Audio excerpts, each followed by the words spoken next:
Next step, we're going to go ahead and adhere the image. Now I have this printed on photo paper, so it doesn't have a sticky back, but it does print beautifully. And I'm going to use spray adhesive and this inexpensive foam board that we got from the Dollar Tree. All right, and this is not the typical adhesive that I would use for this project. I would use something like Super 77 or a permanent adhesive. This is the one that I like to use for sublimation, but I'm going to show you a hack to, if you need it to almost be permanent, what that looks like. So first I'm going to shake it up. Make sure that your nozzle is clear. It has a little tiny bit of gunk there. You want to clear that out because you want your spray to be even and not spit up all over the place. So you may even have to run that underneath some hot water in order to get that nozzle clear. But for this, it's just very minute. I'm going to go ahead and pull that out. So the next step is we're going to go ahead and spray the back of the print. And notice that I have something down here. I'm not just spraying onto my surfaces. You can ruin your surfaces like that. So if I spray the print first, I'm going to pick it up afterwards. So I'm going to make sure that I missed it. And then I'm going to lightly pick it up from the top where I had the extra white. So it's not touching on the print at all. And meanwhile, I'm going to go ahead and add some adhesive to the board also. Now give it just a moment, because as the air hits it, it gets a little tacky to the touch. And then what we're going to do is the tackiness on both surfaces are going to come together and make a beautiful bond. The next step is we're going to take the print here, carefully only touching the white edges there. And I want to give myself a little space because I don't want that raw edge. I want to be able to cut along that edge. So what I'm going to do is I laid it down where it's touching right about here. Hand me that microfiber cloth right there. And because I don't want to touch the print with my fingerprints, I'm just going to use this cloth to kind of guide me. You don't even need a squeegee for this, y'all, because this is photo paper. It's already thick enough. You just needed it to grab on and tack on. And now I have a nice, beautiful foam board print. And we're going to cut this in just a moment. I am going to trim the board with the safety ruler here. The reason why I like it, it has weight to it. It has a little rubber at the bottom that keeps it from sliding, but it also has something that you can place your hand behind and it won't let the blade cut into your hand. So if you're going to be making a lot of projects like this, you want to invest in a good safety ruler. Even if you have one that's about 30 inches, they have one that's 40 inches, and I believe one that's even 8 feet long. All right, so I am looking at the top of the edge here, and I'm just making sure that I have the same amount of excess across the entire top edge here. And I'm just giving it the tiniest little trim here.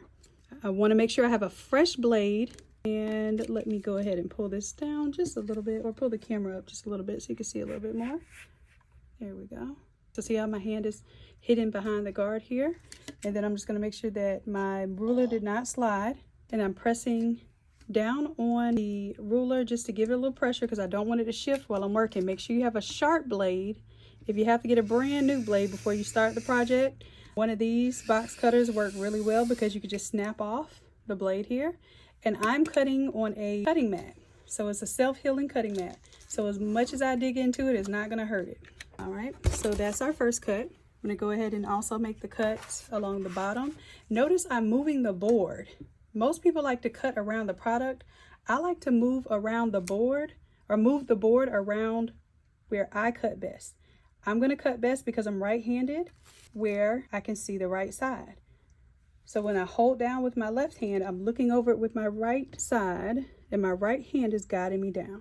And see that beautiful professional looking cut? It's all about the preparation and the tools. So just make sure you have a good clean blade. If this blade was not cutting properly or it was bunching up my foam, I see some of your projects have that bunched up foam in there. Sometimes it's not the foam, it's your blade. If your blade's not sharp, it is going to eat up and tear up the inside of that foam, especially when we're using these inexpensive Dollar Tree foam boards. All right, so even inexpensive stuff can still look good. Now I'm lifting my ruler up at an angle, because remember I did tack this board a little bit. And now I'm going to go ahead and trim the right side here. Same deal. And I'm just making sure I have a little bit of image. Don't try to be so stingy that you end up with that white edge. The whole point is you want this looking clean and professional. So we're going to give it a little slight trim. That's why you have a bleed area. That's why you don't put text all the way to the edge of your images. All right, so just one more cut and we'll be done. And again, I rotate my board so that I can work in my most efficient manner for me being right-handed and also for my workspace setup. All right, here I am holding down, final cut, and look at that, a professional board. You see my edges of my foam don't look funky. They look clean even with this Dollar Tree board. So we can have nice, beautiful finishes even if it's an inexpensive substrate. All right, stay tuned. I'm gonna take you to the next step where we put the treats on top of this thing.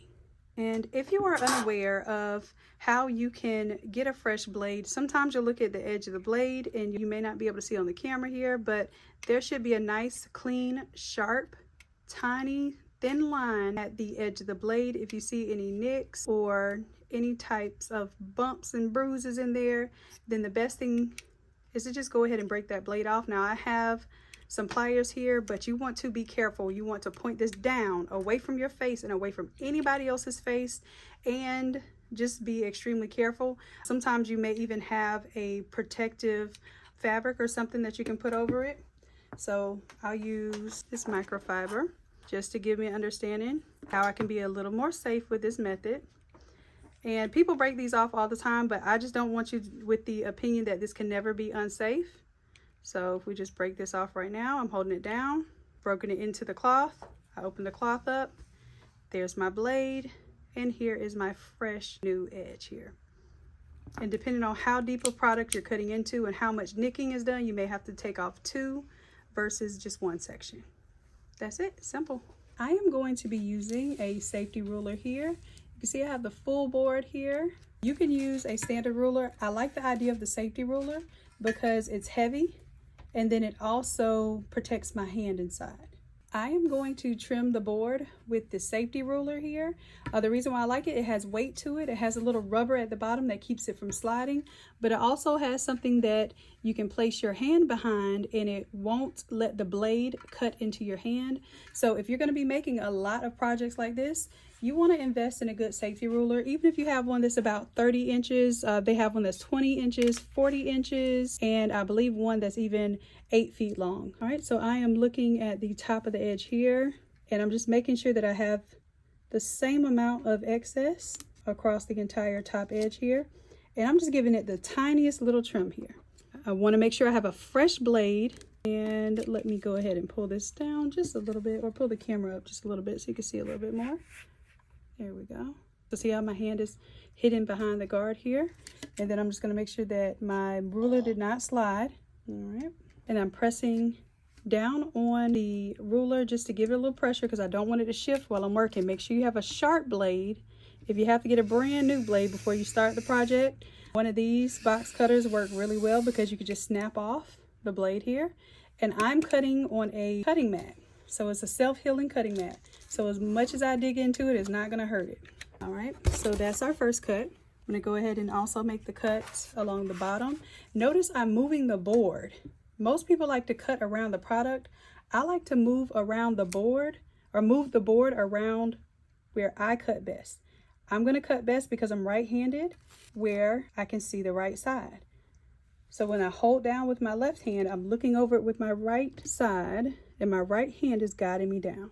And see that beautiful professional looking cut? It's all about the preparation and the tools. So just make sure you have a good clean blade. If this blade was not cutting properly or it was bunching up my foam, I see some of your projects have that bunched up foam in there. Sometimes it's not the foam, it's your blade.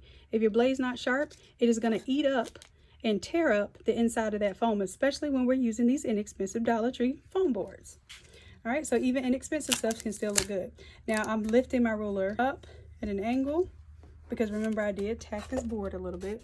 And now I'm gonna go ahead and trim the right side here, same deal. And I'm just making sure I have a little bit of image. Don't try to be so stingy that you end up with that white edge. The whole point is you want this looking clean and professional. So we're gonna give it a little slight trim. That's why you have a bleed area. That's why you don't put text all the way to the edge of your images.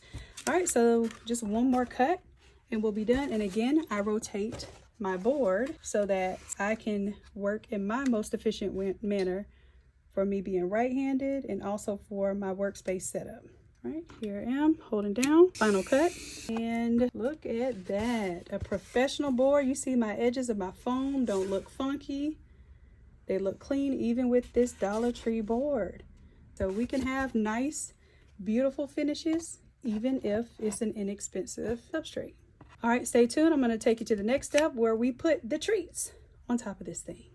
I want to go ahead and give you my tip on getting good adhesion with these tops. So these are the same tops that you use in pans, and they're clear, but they have an edge that locks down to the aluminum pan, and that edge is causing an issue with me getting good adhesion. So what I'm going to do is I'm going to use my blade to trim away this excess part so that I end up with a flatter edge here, and that way I can just put my strip adhesive right on that flat edge and it works like a charm. Now what I'm not going to do is I'm not going to force anything here. I'm going to just let my blade, and I have a fresh blade here, so I'm going to let my blade just barely touch into the surface here, and I'm going to guide my blade in. Once I get it in, I'm going to move my product and not necessarily my blade so much. The hardest part is getting around the corners. It's going to take a little bit of practice. Even the straightaways, this one has a little nick right here. What's going to happen with that nick? And basically it's just a crease in the plastic there.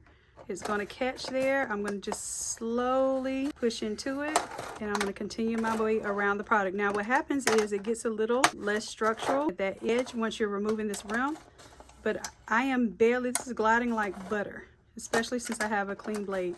The only time it's going to have an issue is when I have a bend or a crease inside of my plastic, and I just work through it just like I did just there. And I know this is a little extra work, but this cuts down the time that I have to adhere it in almost into no time. Now before I cut this final edge off, I want you to see that this is what it looks like with that lip removed. And this is going to give you so much better adhesion and a much more professional look to your treat cards. So since I just picked it up, I'm going to find my last cut edge here, and I'm just going to work my blade into it, push my product into the blade. I am not pushing my blade around, I'm pushing my product around my blade. So I get a nice smooth continuous cut here. Right where it matches up, pops right off. And I have a beautiful clean edge, easy to adhere product. Now this side has a little bit of a lip on it. If I wanted to, I can trim that down, but in my experience that little lip is still going to be able to catch the adhesive, and I'm going to be able to press that down and have a beautiful finished product. For the back of the trays, after I trim the excess off of the rim there, it gives me a little bit of a flat edge here, so then I can go in with my double-sided tape, and I'm only going along the straight edge here, making sure I'm not spilling out into the exterior here. And if you feel that you are, just lift the tape just a little bit and reposition it, because that's just less cleanup you have to do later. I'd rather the tape be on the inside than on the outside where it'll look tacky if it's tacky. All right, we just have one more side to do here. And again, I'm not focused at all on getting the rounded edges. I'm more focused on the straight edge. All right, and with that, we're going to be able to go ahead and place this onto the card. All right, so before we get ready to place the adhesive on here, I want to do a test. I'm going to do a flip test. Now, I will show you how we secure these down with a little tape here. So this is the look of the treats at this moment. I'm happy with that, but I do, if I turn it upside down, I do get a little shifting. Now, one thing you can do is to place some more treats in the back, which I'm sure the kids will be happy about that basically allow it to have a little bit more of the thickness behind it, so that when you do place your final layer of tape. So I do have some of these taped down already, but we can add some more here. And I like to add like Lego blocks, just kind of filling it up and giving it a little substance back here. Now, this is not going to be even, it doesn't have to be. We're going to take a little bit of tape. Now, because I do packaging and things, I happen to have this packaging tape here, but you may have some other type of clear tape. I'm letting it touch the product, and then once I get to the edge, I need it to tack onto the side here. And what that's going to do is going to allow it to stay in position when I flip it and get ready to adhere this. Now I have a little loose edge there. I'm going to take some of this tape here, a little excess there, and I'm just going to secure my additional products. Just make sure nothing is just flipping around in there. Again, once I get to that edge there, I'm just going to tuck the tape in and let it adhere to the corners. Trim this off. See if there's anything shaking around there. A little shake test there. Then we do the flip test. I'm going to hold my hand underneath just in case. All right, it's holding, but barely. All we needed to do is stay in position while we put it on the board. We don't need it locked tight in there. Now, what I want you to do is, now that you know everything's going to stay in position, now you can remove your tape. But I want you to take a look first. I'm going to turn this over. And if you have any tape that's extremely coming out of the outside here, like around this curve, just go ahead and trim that. It'll make it so much easier because you don't want it to be tacky on the outside of your gift. So I'm just doing a slight little cleanup here, barely anything to even trim off. And now I feel confident. Move my board over while I remove the back of the adhesive here. It's double-sided adhesive, so pretty much as long as you find a good peel spot, it's going to work out just fine. And you may need to press down with your fingernail to get it to catch onto the plastic more than it's catching onto the liner. And let me see if this one will peel a little bit better. I'm peeling this with the camera in my face, so y'all forgive me. I can't see quite right. And again, I move the product instead of moving around the product. So just turn this bad boy around and get your workflow on. Hopefully you're making a whole bunch of these because it's holiday season. You promoted these, you did your mock-ups, you did your beautiful designs. Everybody's ready to see these in action. And you have at least 100 of these orders lined up. So get you a good workflow, good mock-up and process, and you're ready to go.